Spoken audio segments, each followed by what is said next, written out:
Bom dia, bem-vindo, bem-vinda ao Mercado Aberto para esta quinta-feira, dia seguinte, mais conhecido como dia seguinte, a super quarta. Sim, ontem tivemos as decisões tão amplamente aguardadas, esperadas do Banco Central do Brasil e também do Fed, o Banco Central americano, tudo dentro do previsto manutenção das taxas de juros nos dois cenários. Vamos falar primeiro do Copom, que é o nosso quadradinho, ao que nos interessa mais ainda.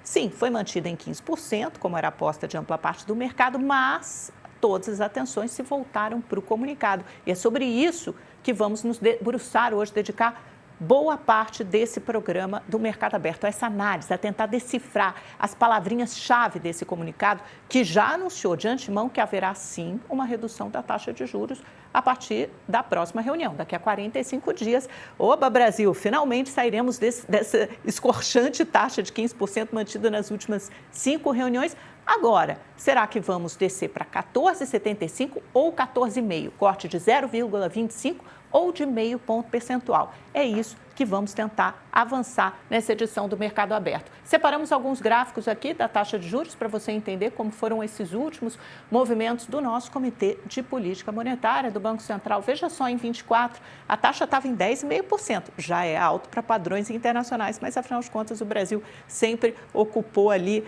o topo, né, de taxas de juros mais altas do mundo. Foi subindo, subindo, subindo. Olha como escala essa curva fortemente de 24 até 25, chega ao ápice, ao topo, 15% ao ano, que é a maior taxa em quase 2 décadas, e se mantém dessa forma por 1, 2, 3, 4, 5, 6 reuniões, 6 decisões consecutivas, mantendo em 15% ao ano. Acho que temos mais um gráfico sobre isso, Gustavo, ou não? Ou esse é o único? Temos o comunicado. Vamos para o comunicado para vocês entenderem, principalmente o último parágrafo. Ele começa fazendo aquela introdução geral, em que ele fala sobre os riscos de alta, sobre os riscos de baixa. O comunicado é um breve resumo do que foi discutido na reunião, e isso será esmiuçado a partir da ata do Copom. Essa só será divulgada na próxima terça-feira. Então, por enquanto, a gente tem esses breves parágrafos para dar conta do que aconteceu nesses 2 dias de encontro do Comitê de Política Monetária. Então, ele diz o seguinte, último parágrafo: o cenário atual, por elevada incerteza, exige cautela e na condução da política monetária. Então, cautela, manteve essa palavra. O comitê avalia que a estratégia em curso tem se mostrado adequada para assegurar a convergência de inflação à meta. A meta é 3%. Em ambiente de inflação menor e transmissão da política monetária mais evidentes, quer dizer, essa taxa de juros está fazendo efeito, a estratégia envolve calibração do nível de juros. Essa é a senha para queda. Calibração do nível de juros, antes vinha se mantendo igual. Quando o BC fala em calibração, quer dizer que haverá a primeira queda, é aí que a primeira sinalização. O comitê antevê, em se confirmando o cenário esperado, iniciar a flexibilização da política monetária em sua próxima reunião. É assim, fala com todas as letras, sem fazer doce, sem qualquer pudor, sem qualquer mistério. Porém, reforça que manterá restrição adequada para assegurar a convergência da inflação à meta, a restrição adequada. O compromisso com a meta impõe serenidade, mais um adjetivo aqui, quanto ao ritmo e à magnitude do ciclo, que dependerão da evolução de fatores que permitam maior confiança no atingimento da meta para a inflação no horizonte relevante para a condução da política monetária. Ele está olhando lá no segundo semestre de 2027, esse é o horizonte relevante do BC, e quando ele olha lá para frente, ele vê uma inflação a 3,2%. Ele manteve isso no modelo econométrico dele. Vários economistas já preveem uma inflação em torno de 3,1% e acham que o Banco Central podia ter atualizado essa projeção, mas não o fez. Outra pergunta também para o economista-chefe do BV, Roberto Padovani, que explica muitíssimo bem toda a situação e já está plugado, daqui a pouco entra com a gente. Mas vamos deixar o Copom de lado um pouco e vamos levar o nosso olhar agora para o cenário internacional, para o exterior, para o Fed. O que o Fed fez? Também, mesma coisa, manutenção da taxa de juros. Olha o nosso gráficozinho, né? A gente está com uma taxa de juros na última reunião no ano passado, né? Você tinha tido a queda, estava em 4%, foi a 3,5%, fica naquele intervalo, né? Entre 3,5% e 3,75%. e aí ela foi mantida. Ela foi mantida nas últimas 2 reuniões, né, na de dezembro e agora. Foi isso, estava em 5,5% lá em 2024, agora está em 3,75%. E lá fora, diferentemente aqui do Brasil, o Jerome Powell, que é o presidente do Fed, ou qualquer presidente do Fed, sempre dá uma entrevista coletiva pouco depois da decisão, em que ele é questionado pelos jornalistas. Nós separamos 2 trechos dessa mensagem que Jerome Powell teve a passar, deixando mais ou menos no ar se haverá uma queda na próxima reunião do Banco Central Americano. Ele não fechou totalmente a porta, mas ele fez uma série de ressalvas e restrições. Vamos ouvir um trecho. The U.S. economy expanded at a solid pace last year and is coming into 2026 on a firm footing. While job gains have remained low, the unemployment rate has shown some signs of stabilization, and inflation remains somewhat elevated. In support of our goals, today the Federal Open Market Committee decided to leave our policy rate unchanged. Stay out of elected politics. Don't get pulled into elected politics. Don't do it. Essa última parte foi um recado do Jerome Powell quando perguntado que tipo de conselho ele daria para o próximo presidente do Fed. Ele disse: não se deixe puxar pela política ou influenciar pela política, fique distante, longe da política. E é claro que isso vem num ambiente, num contexto em que ele é muito criticado pelo Donald Trump e muito pressionado para reduzir a taxa de juros, tão pressionado que virou alvo de uma investigação criminal por parte do Departamento de Justiça americano, que é claramente instrumentalizado pelo governo, uma espécie de procuradoria, seria o equivalente a uma Procuradoria-Geral da República aqui no Brasil, investigado por uma reforma bilionária de 2,5 bilhões de dólares na sede do Federal Reserve, se haveria alguma irregularidade. Não há nada que sustente essa visão, mas Powell está sendo investigado por isso, é entendido como uma forma de pressão. Mas no primeiro trecho ele falou assim: olha, a economia americana está acelerando de novo. A gente viu os dados de dezembro, a gente viu os dados do terceiro trimestre, né, crescendo uma taxa anual de 4,4% e o mercado de trabalho dá sinais de estabilidade. A gente fala sobre isso também com Roberto Padovani. Antes, para não interrompermos a nossa entrevista, vou chamar um breve intervalo comercial, mas fique conosco.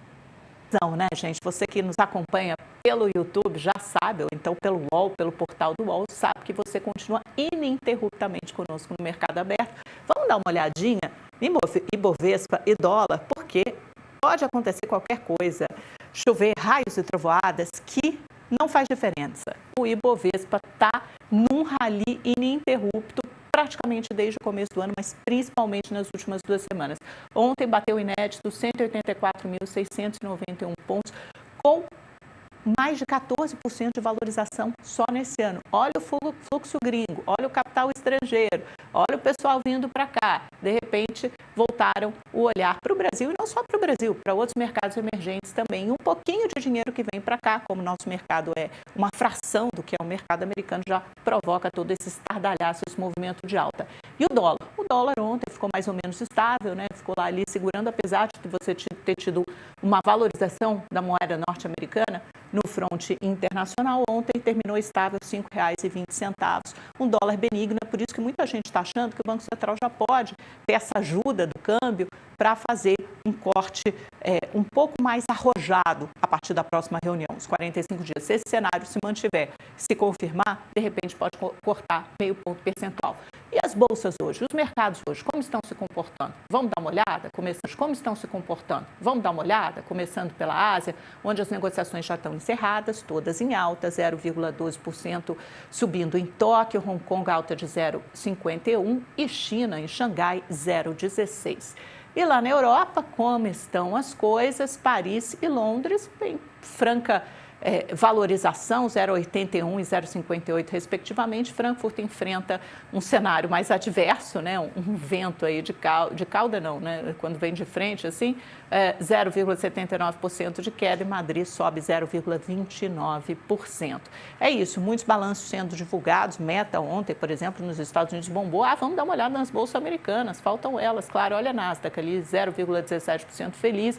Hoje deve ter uma alta consistente aí de de várias empresas, de várias das Magnificent Seven, as Big Techs que começaram, estão divulgando seus balanços essa semana. Ontem, Meta veio com um resultado muito bem visto, com uma projeção arrojada para frente também, ações subindo no pós-mercado, Dow Jones quase estável e S&P 500 também leve queda. Pessoal, vamos falar um pouquinho, antes da gente começar com o Roberto Padovani, só fazer rapidamente. Primeiro, as notícias de política, né? Ontem vocês viram, Caiado saiu do União Brasil, foi para o PSD, o partido de Kassab formando aquela grande frente de centro, né? Uma frente ampla de centro-direita, e pesa mais para a direita agora com a entrada do Caiado, que é o governador de Goiás, e 3 pré-candidatos à presidência que vão ter que disputar, vamos ver quem se sai melhor nas pesquisas. O pessoal da televisão já de volta com a gente. Será Eduardo Leite, do Rio Grande do Sul, Ratinho Júnior do Paraná ou Caiado de Goiás. Esses 3 que vocês estão vendo nessa imagem gravaram esse vídeo anteontem à noite. E tem uma entrevista muito interessante hoje com o Kassab na Folha, em que ele diz claramente que no segundo turno estarão juntos PSD e o candidato da direita, ou da extrema-direita, foi empurrado mais para a extrema-direita a partir do movimento dessa formação da frente de centro, que é o Flávio Bolsonaro. Até por isso o PL não está tão preocupado. Sabe que no primeiro turno você pode ter essa fragmentação de candidaturas, mas conta com aquele cenário tipo Chile, sabe, em que todos os candidatos de direita se reuniram em torno do favorito no segundo turno, no caso José Antônio Castro, que acabou levando a vitória. Já a esquerda acha que essa fragmentação, esse sinal de desunião, já é ruim para a direita logo de largada. Mas vai ser muito interessante a gente ver que espaço essa terceira via tem no eleitorado brasileiro. Falam muito da história do nem-nem, do eleitor que não quer nem Lula, nem Bolsonaro. Pois é, agora ele vai ser testado, esse arranjo será testado nas urnas e será muito interessante ver o resultado. No UOL, temos a nossa matéria de capa no portal, falando sobre mais um braço, mais uma vertente, mais um desdobramento do caso Master. São muitos desdobramentos. O Banco Central, inclusive, está promovendo uma apuração, uma sindicância interna para entender exatamente o que aconteceu nesse processo de liquidação do Master. Nossa Natália Portinari, autora de vários furos, traz hoje. Paz Borcaro deu calote em terreno oferecido para ressarcir o BRB. E aqui é um convite para você assinar o UOL Plus. Você tem acesso a essa matéria e várias outras exclusivas, além de colunas, apurações e informações dos nossos analistas e colunistas. Basta assinar o UOL Plus e ainda tem aqueles 3 ingressos grátis por mês. E a última coisa é a movimentação no Ministério da Fazenda. Chegou a indicação mesmo de que Dario Durigan será o novo ministro da Fazenda, a indicação feita pelo ministro da Fazenda, Fernando Haddad, cuja, obviamente, opinião é levada muito em consideração pelo presidente Lula. Falta o Lula bater o martelo, ele está em viagem, já chega, e essa saída programada de Haddad para o final de fevereiro, talvez começo de março, estique um pouco mais. Esse é o seu secretário executivo, alguém muito conhecido pelo mercado e muito conhecido na política também, porque é ele que exerce esse papel de articulação junto com o Haddad, ou muitas vezes sozinho. Quando Haddad não vai, ele vai como emissário do Ministério da Fazenda e se dá muito bem com os presidentes das casas, Câmara e Senado, Davi Alcolumbre e Hugo Mota. Então, é uma pessoa amplamente vista pelo mercado e pela política como sucessor natural de Haddad. E aí a indicação para ser o braço direito de Durigan é o atual secretário do Tesouro, Rogério Serón.